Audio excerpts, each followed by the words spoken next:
एक दूर बसे गांव में रहीम नाम का एक गरीब लेकिन नेक दिल आदमी रहता था। सारी उम्र उसने मेहनत करके गुजारी, लेकिन उसके पास अपना कहने को कुछ भी नहीं था। घर छोटा था, रोजी कम थी, और सबसे बड़ा दुख, उसकी कोई औलाद नहीं थी।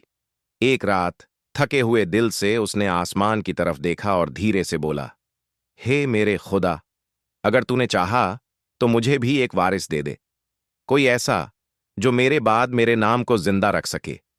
दिन बीतते गए, महीनों गुजर गए, लेकिन रहीम की जिंदगी में कोई बदलाव नहीं आया। लोगों ने ताना देना शुरू कर दिया, औलाद तो नसीब वालों को मिलती है, शायद तुम्हारी दुआ कबूल नहीं होती। रहीम चुप रहता, मगर उसका दिल अंदर ही अंदर टूट जाता।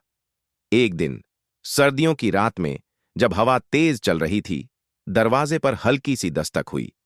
रहीम ने खोलकर देखा, एक छोटा सा बच्चा ठंड से कांपता हुआ दरवाजे पर पड़ा था।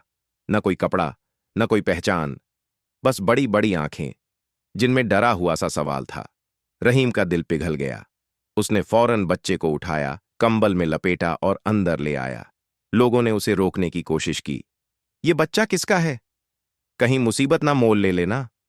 मगर रहीम ने सिर्फ एक बात कही, औलाद दी जाती है, ढूंढी नहीं जाती, और ये बच्चा मेरे दरवाजे पर आया है, शायद इसी का एक मकसद है। दिन गुजरते गए, वो बच्चा रहीम की जिंदगी में रोशनी बन गया। रहीम उसे अपना खून समझकर पालने लगा, उसे शिक्षा दी, तहजीब दी, प्यार दिया। कुछ सालों बाद वो बच्चा अपने पैरों पर खड़ा हो गया, पढ़ लिख कर एक अच्छा इंसान बन गया। एक दिन गांव वालों ने फिर ताना मारा, ये तो तुम्हारा असली खून नहीं है। रहीम मुस्कुराया और बोला, खून से नहीं, प्यार से रिश्ता बनता है। ये बच्चा मेरा वारिस नहीं, मेरे दिल की दुआ का जवाब है। बच्चा उसकी तरफ देखता रहा, आंखों में चमक थी। उसने रहीम के हाथ पकड़कर कहा, अब्बा, अगर कोई वारिस है तो वो मैं हूं, क्योंकि आपने मुझे घर नहीं, जिंदगी दी है।